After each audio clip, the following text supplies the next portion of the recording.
So today I will be reviewing Big Brother Season 19, Episode 9. So this episode picks up where we left off last episode, which was Sayonara Cody, as in bye-bye. He was evicted, leaving his number one ally / girlfriend, Jessica, alone in the house to face the wrath that he created, okay? I mean, you gotta leave his girlfriend with some kind of gift.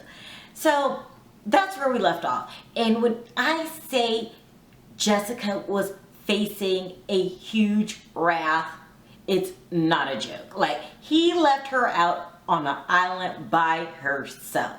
So it opens up with the HOA competition, which was an endurance test to see who can stay on this plaque the longest while the wall moves up and down and cold water is being sprayed on them. And Jessica knew she was dead woman walking. She knows it. She absolutely knows it. So she tried her hardest to stay up there. Now, I'll give her credit for that. Like, she was being really, really determined because she knew what her future faced. She knew it. But sometimes you can only do what you can do. And she, unfortunately for her, is facing some very, very strong competitors, aka Alex. Alex is a beast. Like, Alex wins lots of competitions.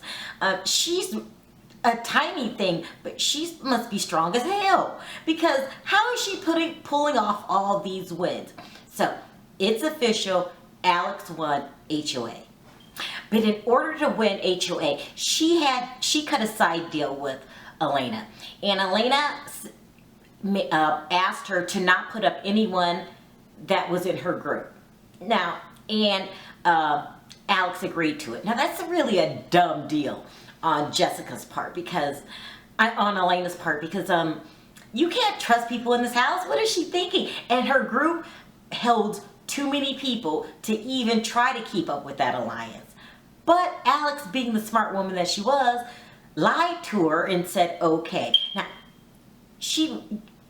I feel, in my opinion, lied to her, because there's just no possible way, if she's looking out for her own safety, that she can keep Elena's entire group safe. Especially with some of the players in that group. It's just no way. It's just no way done. But because that's a powerful group. And so that was Jessica's only foot of getting some kind of help in this game.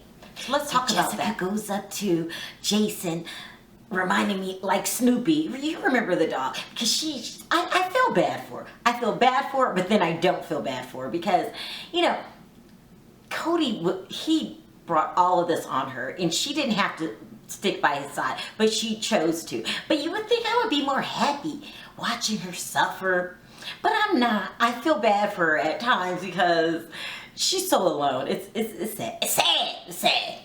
So she goes up to Jason and she says, if you guys get rid of me, you are getting rid of your numbers, and you're making the other side of the house more powerful, aka Paul's side. But what she said made sense, because if someone doesn't stop Paul and stop him now, he's like a runaway train. It's not going to be no stopping him. You got to get him early in the game. But no one's thinking about that side. That side is full of powerful players. And so she had a point, because eventually they all have to start turn on each other eventually. So she pleaded her case to Jason, and Jason said, yeah, that makes sense. Because, he's almost like in no man's land. He's friends with Alex and things like that, but his alliance isn't as strong as Paul's alliance. So what she was saying made sense. And he said that it made sense. But when he went to go talk to Alex about it, you know how Alex is. Like, she doesn't know how to fake nice. This was her problem with the whole Cody thing. She doesn't know how to fake nice. She just is a little too blunt and a little too upfront and harsh. In her tone. He's like, Jessica approached me, this is what she said, and she's right, we cannot put her up. She said, no. Just like, I'm not making this, she's like, no, we have to do this. she's like a little mini dictator, you know. She was saying, now is not the time to cause waves. Like, Jessica has to go up. And it wasn't like a undecisive or, but I'm willing to listen to what you have to say. No, it was like Mussolini. She's like, no! And I'm not gonna do it. And what she should have added is, if you wanted to put her up, then your ass should have won. That's what she should have added. 'Cause that's how her tone was coming across. So she was hell-bent on putting up Jessica, and there was no getting Jessica out. But what we didn't know last week is that Paul and Alex have a side alliance. This is a brilliant move. This is deadly. This is deadly. We've got the two most powerful players in the game from the opposite sex making a secret alliance. This is going to go far because Alex is a beast. Like, she's so tiny, but she wins. She wins, and Paul has a great social game. I don't know if Paul wins alliances, you know, but that doesn't mean anything. There's a lot of people that make it really far without winning competitions. He doesn't have to win all the time, but these two together are the perfect, deadliest alliance. And they need to give themselves a name. I'm waiting for that. They need to be called the Power Players, because they really are.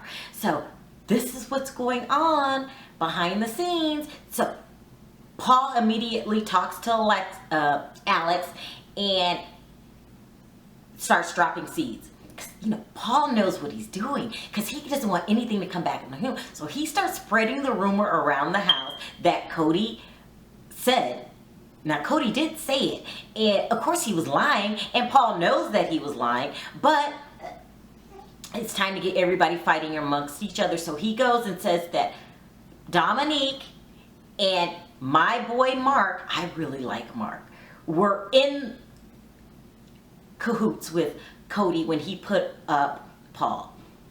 This is such a horrible lie. It's such a horrible, brilliant lie. Like, I can't pick a side because I really do like Paul, but I like Dominique and Mark. I really love Mark. But the seeds were planted and everyone started looking at them in a different way. Dominique sensed this. She tried to save herself by going to talk to Alex, but you know, some rumors you just can't shoot down. And I feel bad because this was a total ass lie. But at the end of the day, I am watching Big Brother, not Mary Poppins. Another wild thing that happens in the episode is that Christmas came back, literally on crutches, hobbling, cast. She just doesn't look well. It's really sad. So she informs the group that her foot was broken in 10 different places. She had some kind of bone transplant. She had to use somebody else's bone. Her foot was so damaged, and this is going to cause permanent damage. That the doctor said in time she'll get arthritis, and you know, this is it didn't look that severe when they fell, but I guess, you know, sometimes falls are more dangerous than they look. I feel bad for her. She was crying. You know, and everybody was consoling her and Jason felt like shit because, you know, she was on his back. But it really was an accident. I mean, it really was a freak accident, as they call it. But, I mean, Jason, you were the person with the legs when the accident happened. So, you know, I know you feel terrible, and I would feel terrible too, because you are to blame just a little bit. I mean, just a little bit. I mean, I don't know. Why didn't you watch where you were going? I feel bad for you too, because that's a horrible thing to carry around on your chest, that you're the person solely responsible for jacking up her foot and now she can't do competitions anymore. I mean, on the outside world, remember, she's into fitness, and you know, I know you feel bad. I hate to make you feel worse, but it is your fault. I mean, just imagine the guilt you would feel that you were just joking around and this is a freak accident. That's what they call it. It's a freak accident. I feel really, really bad. And then I also feel bad for thinking what I'm thinking. I'm just, Christmas, you have to go home. You just have to go home. And I think Big Brother is leaving it up to you because they don't want to seem heartless. Because, this is going to affect you for the rest of your life. But you have to go. I feel that you have to heal and you have to mentally deal with this. This is a horrible, horrible accident. But, if no one else is going to say it, I might as well say it. So after all of that, Alex ended up putting Jessica and Dominique up on the block anyway, even though Dominique tried her hardest and that she truly is innocent. But hey, this is Big Brother, so it's about outplay, outlast, outsmart. So if you want to get off the block, Dominique, you got to rely on what's upstairs, on your brain. Hopefully you can pull yourself off, but if not, that's just another Big Brother casualty. So thanks for watching. See you next week. Bye.